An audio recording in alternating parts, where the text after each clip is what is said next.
그 일부 강의 때 그 말 나왔어요. 보증금은 돌려받을 수 있다. 근데 과연 돌려받을 수 있을까요? 보증금 돌려받을 수 있다. 근데 보증금을 돌려받을 수 있다. 보증금 못 돌려받는 경우 있어요. 그래서 보증금을 돌려받기 위해서 우리가 어떤 행위를 하죠? 그렇지, 확정일자.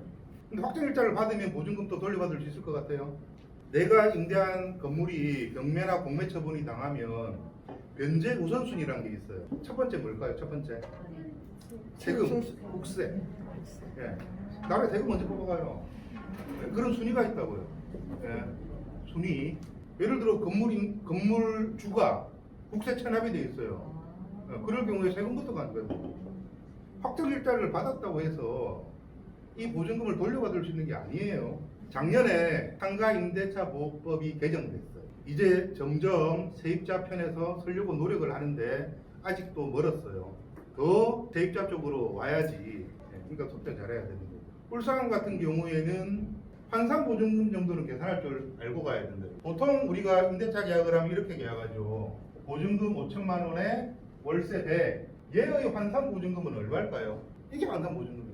어렵지 않죠? 월세 곱하기 100, 보증금 더하면 환산보증금이랍니다. 이 환산보증금이 증액돼 가지고 3억에서 정확한 건 아닙니다. 5억 4천만 원으로 증액됐다는 걸로 제가 알고 있는데, 그러면 환산보증금이 5억 4천만 원일 경우에만 상가임대차보호법을 적용받을 수가 있고, 지금 문제는 뭐냐면 과연 내가 보증금을 얼마까지 돌려받을 수 있냐 이거죠. 소액 임차인 최우선 변제권이라는 용어가 나와요. 그냥 간단하게 정리하면 대략입니다.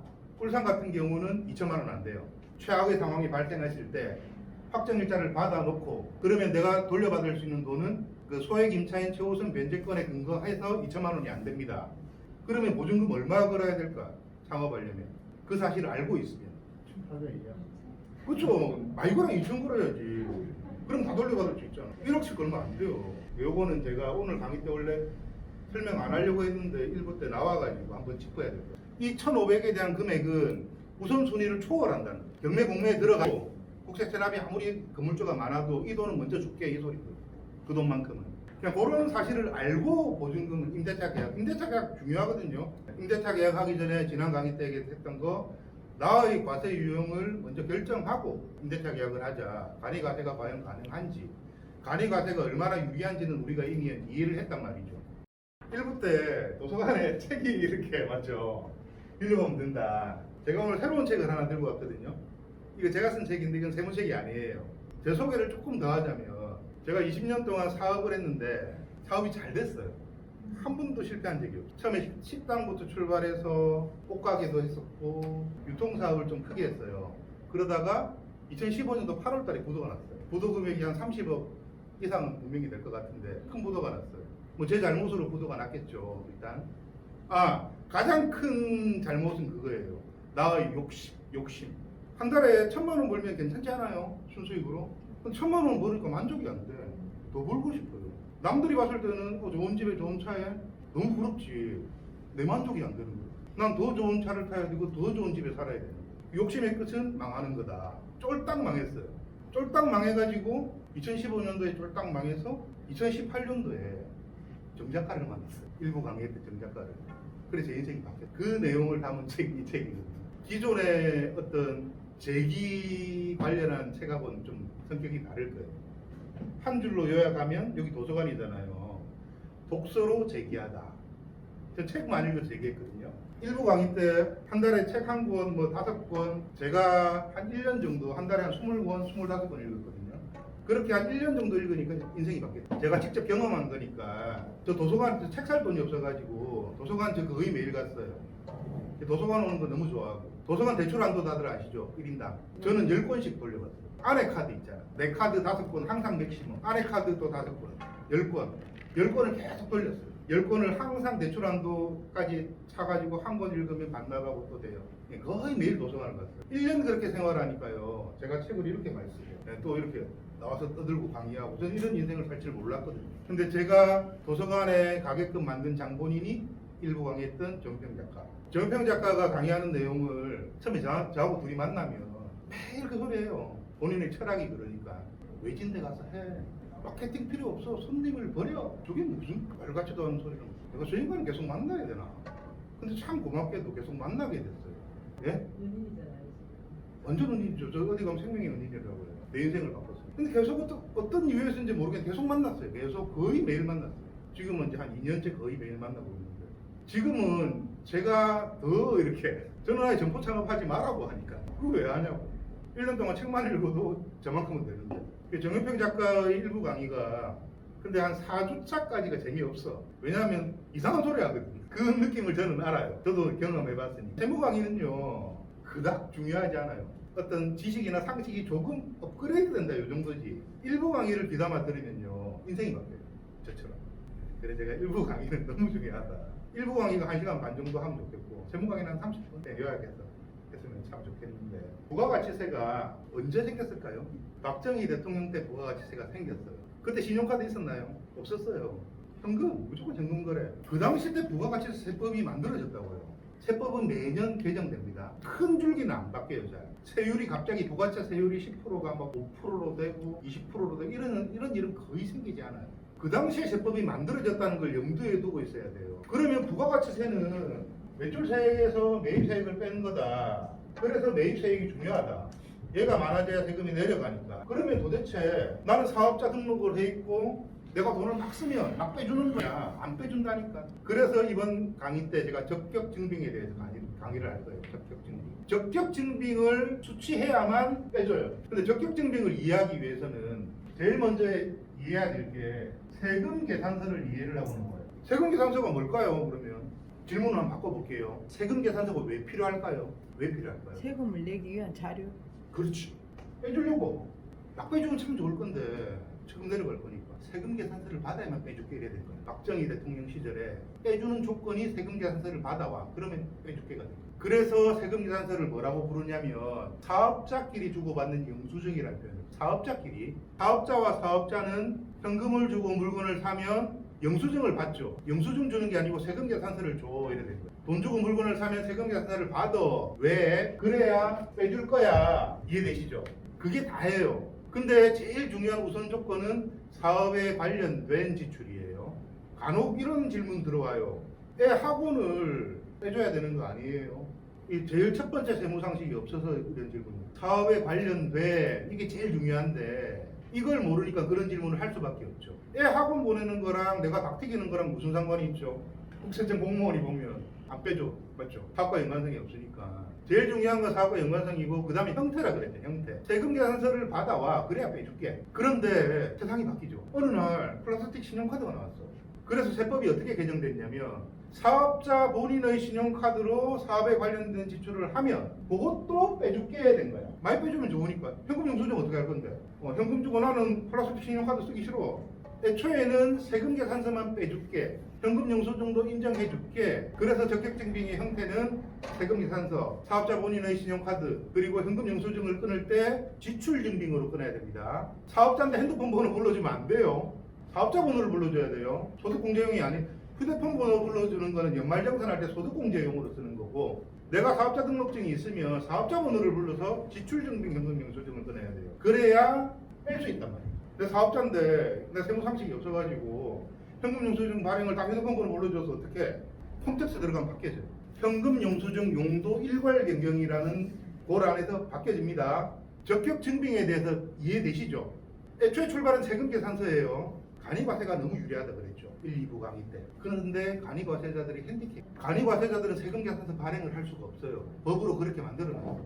그런데 텍스코드 세무 강의를 듣고 간이과세가 너무 좋대. 그거를 이해를 해버렸어. 간이과세를 등록을 딱 했는데 내 매출의 매출의 원인은 세금 계산서 발행을 해줘야 돼. 그럼 그 사람 간이과세 하면 안 돼요. 매출이 있고 이익이 있어야 세금도 내는 거예요. 내가 하는 일이 세금계산서 발행을 해야 매출이 오를 일 같으면 간이과세 하면 안 되겠죠. 일반과세 등록해야 돼. 간이과세는 세금계산서 발행을 못 합니다. 그러면 하나 더 생각해 봐야 돼요. 세금계산서는 사업자끼리 주고받는 영수증이라 그랬죠. 세금계산서를 받아야 빼준다고 그랬죠. 근데 내가 물건을 구입하는 상대가 간이과세면 어떻게 할 건데? 내가 물건을 구입하고 빼기 위해서 세금계산서를 요청을 했어요. 내 간이과세라서 세금계산서 발행이 안 돼요. 그럼 어쩔 건데? 상대 사업자가 간이과세예요. 간이과세는 세금계산서 발행을 못해줘. 세금계산서밖에 없었어요. 박정희 대통령 시절에. 그런데 사회가 바뀌고 문화가 바뀌어서 신용카드도 인정해 줄게라고 된 거죠. 근데 애초에 세법이 만들어질 때는 간이가세는 세금계산서 발행을 못 한다고 세법에 명시를 해놨죠. 그러면 간이가세 사업장이 신용카드를 긁으면 빼질까요? 세법에서 뺄 수 있게끔 만들어 놨을까요? 상대방이 간이가세인데 세금계산서 발행을 못 하는데 안 돼요. 적격 증빙일 때만 빼죽게 됐죠. 세법에 그려놨, 제가 그런 게 아니고 법에. 적격 증빙일 경우에만 빼줄게. 형태가 뭐라고 그랬죠? 세금계산서, 신용카드, 현금영수증. 그런데 상대 사업자가 간이과세 사업자면 애초에 세금계산서 발행을 못하죠. 그러면 그 집 안 가야지. 못 빼주는데 안 가야지. 거래를 할 때 어떻게 해야 되죠? 너 일반이야 관이야 물어봐야지. 장사 좀 오래 하신 분들 그런 거 있어요. 예전에 신용카드가 보편화가 되기 전에 사업자와 사업자끼리 거래를 할 때는요, 항상 사업자 사본 팩스로 주고받았어요. 그게 먼저란 말이에요. 상대가 누가 관이 아니네. 사업자 돈 주면 관이가 일반 과세 표가 나거든요. 사업자 사본을 딱 보니까 일반 과세네. 가격도 마음에 들고 거래해. 기본입니다. 돈을 쓸 때 상대 사업자 과세율을 확인해요. 제가 한 번만 그냥 정리를 한번 더 해볼게요. 결론만 정리할게요. 간이과세자는 세금계산서를 발행할 수 없다. 근데 세금계산서를 받아야 빼진다. 그게 원래 대전제예요, 대전제. 이 전제는 안 바뀌어. 신용카드로도 세금계산서처럼 적격증빙으로 인정해줄게라고 법이 개정됐죠. 근데 앞에 전제는 안 바뀌었잖아. 간이과세자는 세금계산서 발행할 수 없다. 이 전제는 안 바뀌었다고요. 그래서 간이과세자한테 신용카드를 아무리 긁어본들 안 빼진다는 말이에요. 이렇게 정리를 합시다. 이해되셨죠? 부연 설명이 추가되면 이해가 쉬울 것 같은 게, 그대로 간이과세 사업자는 신용카드를 구매를 하든 현금 영수증을 끊든 간에 그가 판매하는 그 금액에 부가세가 포함되어 있지 않다는 거죠. 자, 이거는 교과서에 원래 간이과세자는 부가세 포함 못 시키게 돼 있어요. 신용카드 끊으면요, 우리가 어디 가서 치킨 11,000원 사면 10,000원 해놓고 밑에다가 부가가치세 1,000원에서 합계 11,000원이 나와요. 근데 간이과세자는 그 짓 못하고 그냥 합계 11,000원만 해라고 하는데, 현실에서는 어떠냐면요, 카드 단말기 설치해준 애들이 부가세 설정 다 해놓고 가요. 그래서 그 사람이 그걸로 간이과세 확인하면 안 돼. 원래는 간이과세자는 부가세 표기를 하면 안 돼요. 근데 그걸 예를 들어 부가세 표기를 했다고 법적인 근거도 없어. 처벌도 안 돼. 그거 보고 확인하면 안 돼요. 부가세 포함되어 있는데 그럼 빼주는 거 아니야? 그게 중요한 게 아니고 상대 사업자를 확인하는 게 중요해. 네가 간이야 일반이. 홈택스에도 확인돼요. 상대 사업자 번호여면 얘가 간인지 일반인지 면세인지. 영수증 보고 확인하면 안 돼요. 간이과세자한테 내가 적격증빙을 수취하려면 간이과세자를 거래하면 안 되죠. 간단하게. 그래서 사업자 사본을 먼저 확인해야 되겠죠. 이런 습관, 사업자와 사업자끼리 거래를 할 때는 상대 사업자 사본 정도는 받아보고 거래해요. 계속 빈번하게 거래할 것 같아요. 어쩌다 한 번은 또 모르겠지만, 맞죠? 하나만 더 이해를 하고 넘어갑시다. 세금 계산서가 중요한 거죠. 그러니까 신용카드는 언제 얹어졌을 뿐. 중요한 건 세금 계산서라고. 간이과세자한테 매입하면 안 되는 이유가 걔들이 세금 계산서 발행을 못하니까 매입하면. 근데 애초에 법으로 세금 계산서 발급 금지 업종이라는 거예요. 일반 과세자인데도 세금 계산서 발급 금지 업종을 법에 만들어요. 이 업종이 왜 그래요? 라고 물어보면 안 돼. 나는 입법자가 아니죠. 대표적인 게 뭐가 있을까요? 우리가 너무 많이 이용하고 있는 거. 하고는 면세사업자니까 안 되는 거 맞아요. 면세사업자 말고 과세사업자. 어떤 게 있을까요? 운송업, 대중교통이라고 하죠. 많이 아십니다. 정답. 또 있어요. 우리 자주 가는 거. 본인만 자주 가는 거 아니에요? 아니. 우리 자주 가. 사람 이상해. 자주 가. 우리 진짜 우리. 커피숍 말고 자주 가는 데가 있냐고. 커피숍만큼 자주 가진 않겠다. 미용실 자주 가잖아요. 어쩌다 한 번씩 가는 건 아니잖아. 그건 뭐 주관적인. 그럼 미용실보다 자주 가는 건 목욕탕도 안 돼요. 법으로 안 되는 업종이에요. 미용실 백날 가보고 목욕탕 백날 가보고들 안 빼진다 소리죠. 택시를 백날 타본들 안 빼진다 소리죠. 지금 우리 부가가치세 얘기하고 있는 거예요. 종합소득세는 1도 안 나왔습니다. 부가가치 상에서 안 하는 소리예요. 어느 날 제가 이 강의를 하고 나니까 질문이 와요. 택시비도 비용 처리 된다면서요. 왜 이상한 소리에서 사람 헷갈리게 해요. 부가가치세에서 안 빼진다 소리예요. 종합소득세는 빼줘요. 근데 그거를 동시에 설명하면 헷갈려. 쭉써도 안 돼. 지금 우리 부가가치세 얘기하고 있는 거예요. 부가가치상에서는 세금계산서가 중요하다. 그래서 상대 사업자의 과세 유형을 확인해라. 간이과세자 같으면 세금계산서 발행을 못하니까 거래 안 하는 게 맞고, 업종도 중요하다. 이해되시죠? 매입을 하는 방법은 다음 강의 때 말해. 다음 강의가 실질적인 절세 강의예요. 근데 다음 강의를 이해하려면 오늘 강의가 이해가 돼야 돼요. 간이가세로 시작하려 놓고 간이하고 거래하지 말라니까 좀 그런 거 같아요. 자, 이 질문에 대한 답을 드릴게요. 우리는 이렇게 토론하고 이렇게 토론 배틀 이런 거 너무 좋아해요. 애초에 간이가세가 가능한 업종과 불가능한 업종에 대한 강의를 했죠. 간이가세가 가능한 업종이 주로 어떤 업종이라고 그랬죠? 최종 소비자를 다이렉트로 그래요. 사업자가 아니죠. 소비자가 세금에 가서 요구할 필요가 없어요. 걔들은 휴대폰 번호로 불러주고 현금요청증 발행해서 소득공제 다 받아. 간이가세 줘도 돼. 맞죠? 이해돼요? 보통 창업하는 게 식당 미용실이잖아. 간이가세 되는 업종. 그리고 세금계산서가 내 매출의 주된 이유가 아니야. 맞죠? 식당 할 건데 내 세금 간이가세 하면 세금계산서 발행 못하는데 일반가세 해야지. 이게 맞는 생각이에요. 거기 뭐 회사가 단체로 와서 확 밥을 먹고 가나? 그런 것도 아닙니다. 그러니까 이런저런 사실들이 이해가 안 되면 뒤죽박죽이 돼서 굉장히 헷갈릴 수가 있어요. 그래서 제가 가급적이면 강의에 집중을 좀 해주고 이해가 안 되면 되물어라 하는 이유가 이해가 돼야 돼요. 이해가 안 되면 굉장히 복잡해지는 현상이 나중에 수습도 안 돼. 책 읽을수록 더 손해야. 더 헷갈려. 나중에 또 종소설까지 들어가지고 미쳐. 그래서 이런 질문 나와요. 어느 책에서는 빼진다는데와 당신은 빼진다 안 하노? 대답이 다 틀려. 책마다 대답이 다 틀리고 네이버 검색을 뭐 요새 말로 졸라 해본들 다 이상한 대답만 하니까 죽도 밥다. 그래서 이해하는 게 중요해요. 이해 안 되면 지금 그 뒤에 분처럼 꼭 물어봐요. 사업자 카드하고 사업자 통장이 대단히 중요할 것 같으면 제가 그거부터 만드세요 라고 강의를 했을 건데 그 말은 거의 안 했어요. 사업자 카드와 사업자 통장에 관련된 얘기는 거의 안 하죠. 왜 안 할까요? 안 중요하니까. 아직도 많은 사람들이 사업자 카드만 해지는 줄 알아요. 제가 신용카드라고 그랬지 사업자 본인의 신용카드라고 그랬지 사업자 카드란 단어를 안 썼어요. 결론부터 정리를 하고 넘어가면 애초에 사업자 카드라는 말은 세법에 없다. 자, 그 말은 말이 안 되는 게 지금 개인 사업자가이라고 해요. 개인 사업자인데 뭔 법인카드가 있어. 근데 개인 사업자인데 법인카드 들고 다니는 사람들이 있어요. 가게 상호 찍힌 거. 그게 법인카드예요? 그럼 그런 카드는 왜 만들었을까요? 은행에서 그걸 왜 만들었어요? 은행도 만들고 카드사도 만들죠.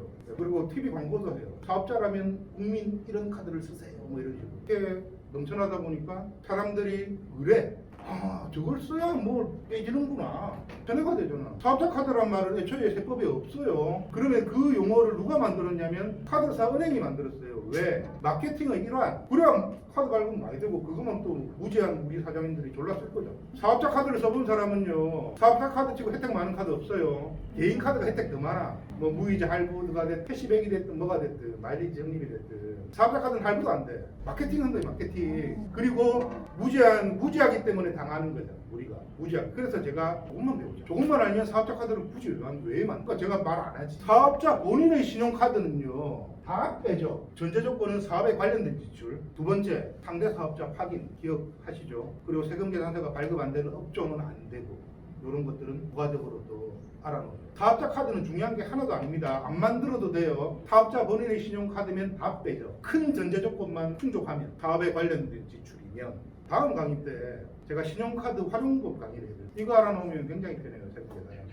혹시 제가 다음 시간에 이 말을 안 하면 누군가가 얘기를 해줘요. 신용카드 활용법이라고. 왜? 내가 어떤 지출을 하는지 모르잖아. 개인적인 지출하면 사업자 카드가 아니고 사업에 관련된 지출하면 사업자 카드인 것이 이해되시죠? 자, 그러면 이제 사업자 통장 누가 시키지도 않았는데 사업자 등록증이 딱 나오면 일주일에 한 은행 그 은행 가서 사업자 통장을 개설을 해요. 왜 그래요? 다만하게 결제하는 애들이 벤사라고 하는데 사업자 등록증에 보면 대표자 누구 나와 있죠. 이 사람 명의의 모든 통장은 다 들어와요. 하나만 더 알아가자고요. 사업자 통장이라는 말은요. 법인 사업자와 개인 사업자를 애초에 구분하기 위해서 만들어진 거예요. 법인은요. 좀 쉽게 설명드리면 누군가의 투자를 받아서 운영을 해서 수익이 나면 그 누군가한테 배당을 해줘야 돼요. 법인은. 그런데 이 운영하는 사람이 정확한 수익을 오픈 안 하고 장난치면 어떻게 할 거냐. 그래서 법인은 법인 통장의 모든 입출금을 관리하죠. 그래서 법인으로 들어온 입출금이 아니면 의심하고 검사하고 심지어는 처벌받기도 하고. 애초에 법인이 그렇게 움직였는데 그게 이렇게 잘못 넘어왔어요. 개인 사업자로. 개인 사업자는 지가 사장이잖아. 이 돈을 내가 내 마음대로 쓴들 안 쓴들 누가 뭐라 할 거야? 내가 벌어서 내가 누군가한테 배당해 줄 거다. 내가 번 돈 내가 마음대로 쓴다는 무슨 문제인데. 근데 세법에서요 규정을 하나 만들어요. 복식 부기 의무자가 되면 의무적으로 사업자 통장을 써요. 요거는 한 귀로 듣고 한 귀로 흘려도 됩니다. 요거는 지금 이해하실 필요도 없어요. 부가가치세는요, 과세 유형이 중요하다 그랬잖아요. 그래서 간이과세, 일반과세, 계산법도 조금 다르고 차이가 있다. 과세 유형이 너무 중요하다. 그런데 종합소득세는요, 이 과세 유형이 하나도 안 중요해. 종합소득세 질문을 하는데요, 제가 간이과세인데요. 그 말을 왜 하냐? 하나도 안 중요해요, 과세 유형은. 그럼 뭐가 중요할까요? 종합소득세는. 종합소득세는 장부 유형이 중요해요. 부가세가 간이 일반 나누듯이 종합소득세는 간편장부 대상자, 복식부기 의무자로 나뉘어져요. 종합소득세는 장부 유형이 중요합니다. 음식점 같으면요, 종합소득세는 전년도가 과세기간이라 그랬죠. 1년 동안 1억 5천 매출이 넘어가면 복식부기 의무자가 돼요. 근데 1억 5천이 안 되면 딱 간편장부예요. 1억 5천이 기준선이에요. 미용실 같으면 7,500만 원. 업종마다 그게 차이가 있습니다. 복식부기 의무자가 되면 사업자 통장을 써야 돼요. 비로소. 처음에 사업자 등록을 하면 이 사람이 매출이 없는데 간편장부인지 복식부기인지 어떻게 판가르는 거예요. 그래서 처음에 신규로 사업장을 개설하면 전부 간편장부로 가요. 자, 정리를 합시다. 내가 사업자 등록을 했어요. 그러면 나는 간편장부 대상자죠. 신규 사업자니. 그럼 사업자 통장 안 만들어도 되죠. 언제까지? 복식부기 의무자가 될 때까지. 1억 5천 음식점 같으면. 그 금액을 넘어가서 신고를 하게 됩니다. 질문 하나 있는데 예. 프랜차이즈업을 하는 데 있어가지고 본사에서 이걸 가지고 하고 내가 사를 하는데 난 카드 단말기는 내한테서 다 끊겨요. 나는 본사에도 현금을 주고 그러면 내 매출이 1억 5천이 넘어요. 그렇죠. 그럼 나는 복식부기를 해야 돼요. 그렇죠. 그 얘기가 요 얘기도 이해하면 참 좋은 건데 제가 최근에 들은 질문 하나가 요새 배달 많이 하잖아요. 갑자기 배달 대행이라는 용어가 좀 이 코로나 사태 때문에 그 배달 업종은 너무나 큰 공룡이 돼가지고 그래서 배달 대행 업체라는 게 생겼어요. 요것도 이해를 하시면 이제 연관된 것 같아서 제가 같이 이해를 해보세요. 내가 치킨 한 마리를 2만 원 팔았어요. 2만 원. 근데 요 금액 안에 배달 대행 업체비, 배달비가 3,000원이 들어있어요. 그럼 내 매출은 17,000원이에요, 2만 원이에요. 손님한테 2만 원에 파는데 그 2만 원 금액에는 배달 대행 업체에 줘야 되는 비용 3,000원이 들어있어요. 그러면 내 매출은 얼마지? 17,000원, 2만 원. 자, 이해만 잘합시다. 요것도 제법 많이 딸려요. 정답은 2만 원이에요. 자, 세금으로 어떻게 처리되냐면요. 매출은 2만 원이고 이 3,000원은 경비로 있는. 이해되시죠? 내 매출은 2만 원인 거예요. 3,000원은 세금이 산서 3,000원을 받으면 빼줄게. 이해됐나요? 요겁니다. 매출은 2만 원. 그러면 답이 좀 됐나요? 오늘은 이 적격 증빙에 대해서 이제 이해가 좀 되셨죠?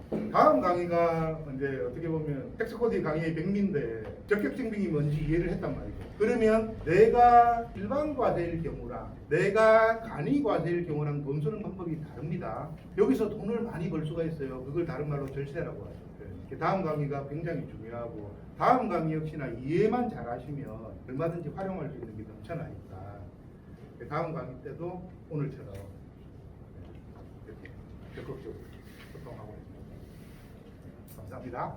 와주셔서 감사합니다.